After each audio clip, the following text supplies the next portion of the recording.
అందరికీ నమస్కారం. మా ఛానల్కు తిరిగి స్వాగతం. ఈ వీడియోలో దశాబ్దాల పాటు కష్టపడి పనిచేసిన తర్వాత పదవీ విరమణ చేసి ద్రవ్యోల్బణం విపరీతంగా పెరుగుతున్న నేపథ్యంలో నెలకు సరిపడే 1,000 రూపాయలు పెన్షన్ను పొందడాన్ని ఊహించుకోండి. ఇప్పుడు ప్రభుత్వం 7,500 రూపాయలు హామీ ఇస్తుందని ఊహించుకోండి. కానీ అది 5,000 రూపాయల వద్ద స్థిరపడవచ్చని వెల్లడించింది.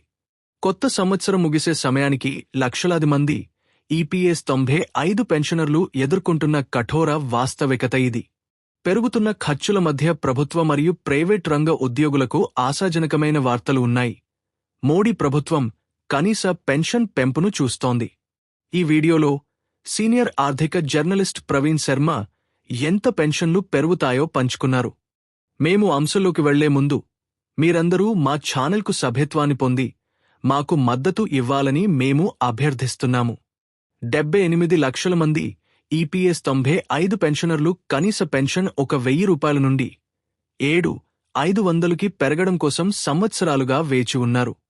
ద్రవ్యోల్బణం ఔషధం, అద్దె మరియు రోజువారీ నిత్యావసరాలను పెంచింది. అయినప్పటికీ పెన్షన్లు నిలిచిపోయాయి. ఈ సంవత్సరం అది జరుగుతుందా? 7,500 రూపాయలు చెల్లించాల్సిన అవసరం లేదని వార్తలు వస్తున్నాయి. ప్రభుత్వం యాక్చురియల్ లోటును ఉదహరిస్తుంది.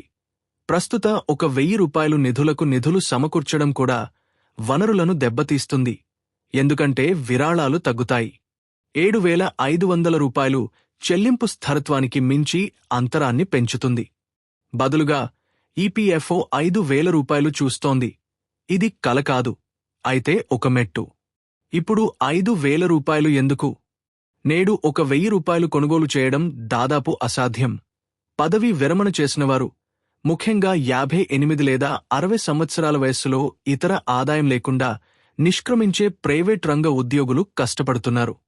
పెంపులు లేని సంవత్సరాలను యూనియన్లు హైలైట్ చేస్తాయి. 2025లో సంస్కరణలు ముందుకు వచ్చాయి. కాబట్టి ఈపీఎఫ్ఓ ఎందుకు చేయకూడదు? వ్యవస్థీకృత పాత్రల్లో ఉన్న ప్రైవేట్ రంగ కార్మికులు కార్పస్ లోటును ఎదుర్కొంటారు. అయినప్పటికీ వారు పన్నులు చెల్లిస్తారు మరియు వృద్ధిని పెంచుతారు. ప్రభుత్వ ఉద్యోగులు ట్రెజరీ నుండి ఎన్పీఎస్ లేదా పాత పెన్షన్ స్కీమ్ మద్దతును పొందుతారు. ఇలాంటి భద్రతను ఎందుకు పొడిగించకూడదు? ప్రైవేట్ కంట్రిబ్యూటర్లు తక్కువ కాదు. వారు ఆర్థిక వ్యవస్థను ఇంధనంగా పెంచుతారు. సామాజిక భద్రత పాక్షికంగా ఉన్నప్పటికీ సమానత్వాన్ని కోరుతుంది.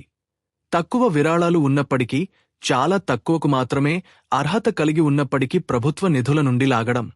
డిసెంబర్లో కార్మిక మంత్రి పార్లమెంటుకు ఈపీఎస్ నిధుల కొరత కారణంగా 7,500 రూపాయలు ప్రతిపాదన లేదని చెప్పారు. యజమానులు 8.33% చెల్లిస్తారు. ప్రభుత్వం కేవలం 1.16% చెల్లిస్తేనే సమస్య తీరుతుంది. యజమాని వాటాను కూడా కలిపితే ఇది పని చేయవచ్చు. సరిగ్గా 2004కి ముందు ఖజానా నుండి లభించే 50% హామీ పెన్షన్లలాగా. ఈరోజు 30 ఏళ్ల వయస్సు ఉన్న వ్యక్తి 2050 లేదా 2060లో పదవీ విరమణ చేస్తే ద్రవ్యోల్బణం మరియు వైద్య ఖర్చుల ముందు 7,500 రూపాయలు కూడా చాలా తక్కువగా మిగిలిపోతుంది. 5,000 రూపాయలు స్వల్పకాలానికి సహాయపడుతుంది, కానీ దీర్ఘకాలిక పెంపులు చాలా అవసరం.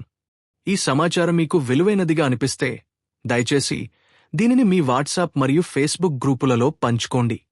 మీ ప్రశ్నలతో క్రింద వ్యాఖ్యానించండి మరియు వాస్తవాధారిత అప్డేట్ల కోసం సబ్స్క్రైబ్ చేసుకోవడం మర్చిపోవద్దు. ఈ వీడియో చూసినందుకు ధన్యవాదాలు.